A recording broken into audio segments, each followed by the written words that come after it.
O que fazer com a Petrobras que está caindo? Vamos falar hoje também sobre a queda de juros, quando ela vai acontecer, as nossas previsões, sobre o S&P que sobe muito e não para. Não para. E vamos falar um pouquinho no final sobre o fiscal brasileiro. Olá, meu nome é Luigi Micali, sou gestor da Blackstone Investimentos. Olá, eu sou José Faria Júnior, sócio e analista da Wagner Investimentos. Júnior, você está comprado em Petro? Não estou comprado em Petro, não. Por sorte. Petrobras está sofrendo uma dicotomia, né? De um lado, a gente tem visto cada vez mais a Petrobras se afastar dos interesses com os minoritários e a gente está vendo essa queda forte nesses últimos dias no preço da ação. O mercado se surpreendeu, mas na verdade, hoje é dia 8 de março nessa gravação, mas há mais ou menos uma semana atrás o próprio presidente da companhia, o Jean Paul Prat, já tinha comentado da ideia da empresa investir mais em energia eólica e de não ter a distribuição dos dividendos extras. E o mercado ele se assustou na divulgação do balanço, porque de fato esse dividendo extra não está sendo liberado para os minoritários que estão vendendo as ações. A empresa está pretendendo utilizar esse dinheiro que seria distribuído como dividendo e que seria muito bom, inclusive, para o fiscal, né, brasileiro, né, porque ajudaria a compor a arrecadação do governo. Mas a ideia é pegar esse dinheiro e fazer investimentos, principalmente em energia renovável.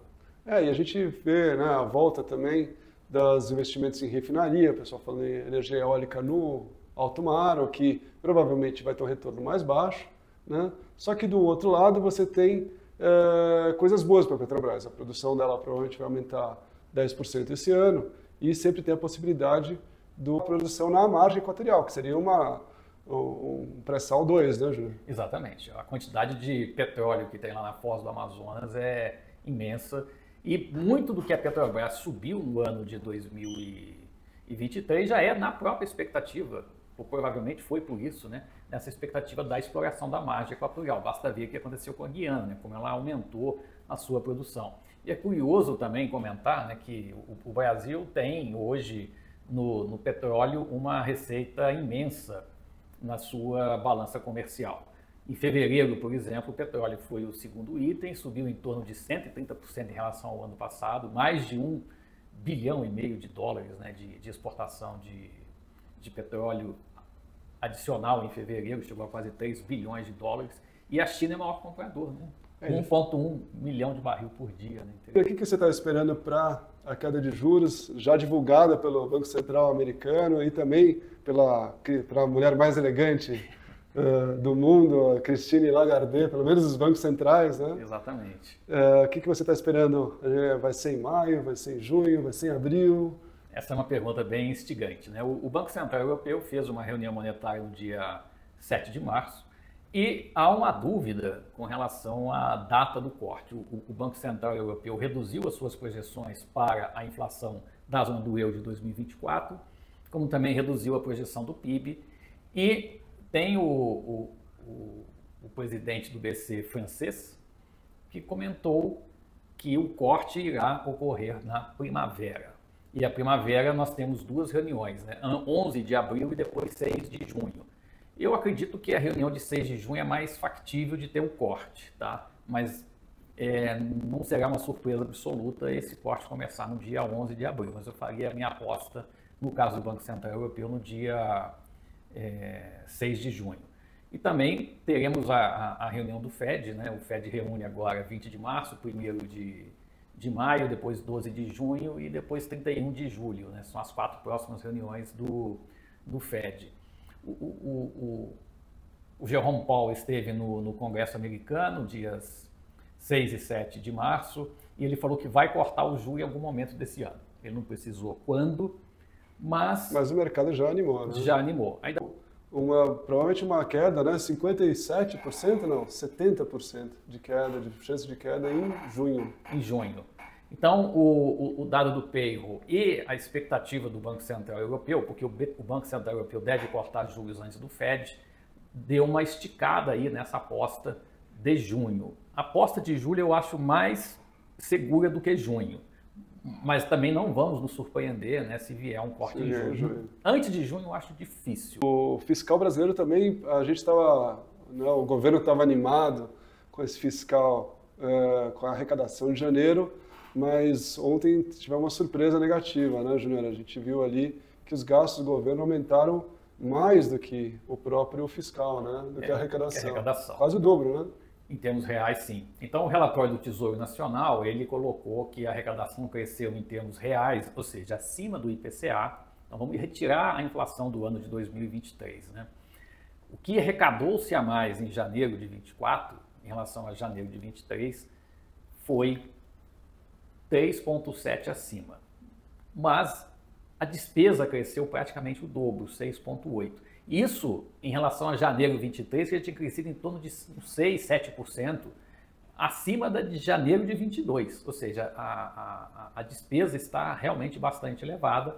As falas, né, do Planalto são falas ainda de continuação de gastos e até mesmo de uma revisão do déficit projetado por esse ano. Talvez lá em maio a gente vá ter essa ideia.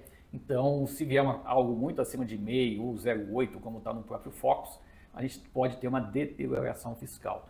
O mercado, eu acho que até 0,8 ele está aceitando. Mas não como uma estimativa. 0,8, chegou no final do ano, deu 0,8, mas o governo deveria falar meio, né? Porque se ele já fala 0,8, o mercado vai interpretar como mais do que 0,8 de déficit. E o fiscal é crucial, né?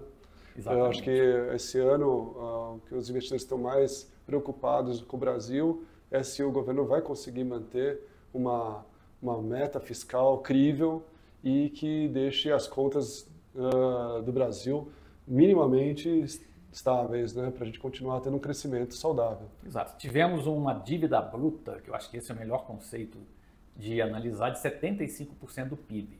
E isso cresceu quase 4 pontos percentuais, que estava em torno de 71, né, quando o governo anterior saiu, e agora em um ano já foi para 75%. É um patamar considerável. Interessante comentar que o CDS, que é o Credit Default Swap, que é o risco brasileiro enxergado pelo investidor estrangeiro, não está subindo, ele está até caindo, está em 130 pontos. Que historicamente é um patamar baixo. Muito baixo. Muito baixo. Nós, na época da votação da Previdência, isso estava mais ou menos o dobro, tá? Mas é interessante que o que dá para perceber melhor o risco fiscal hoje são os títulos do Tesouro Nacional NTNB, que pagam algo acima da inflação, que hoje está mais de 5,5%, que é muita coisa. É muito alto, muito alto. Inclusive com a inflação vindo mais alta nesses últimos relatórios, o que até pode chamar atenção para alguns investidores, porque provavelmente existe uma possibilidade de ter uma rentabilidade um pouco acima do CDI, que está caindo para perto de 9,5%. Né?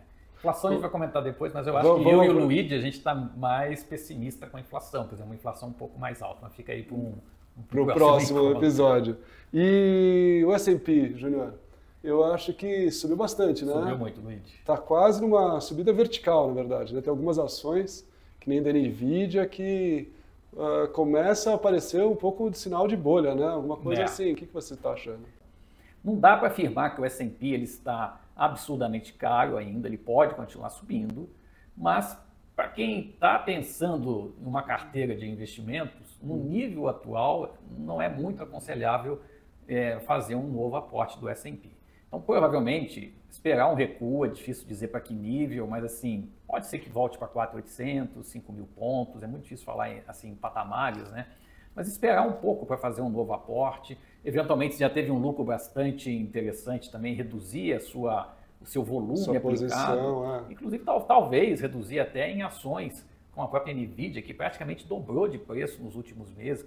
Poucos meses, né? 3 meses.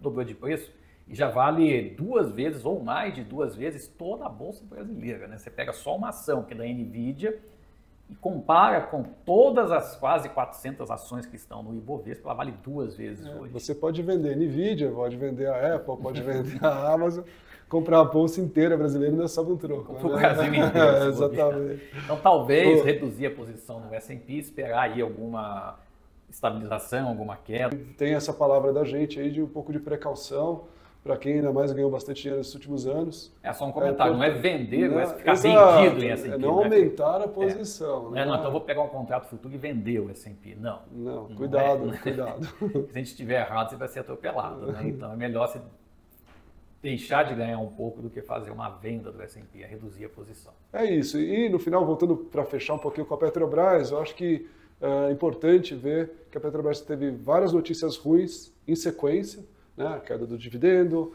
o lucro 30%, 40% a menos.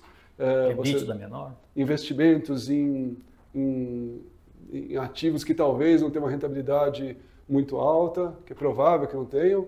E então, assim, você está tendo um momento muito ruim, mas ficar pensando no passado não adianta muito. Tem que pensar daqui para frente, né?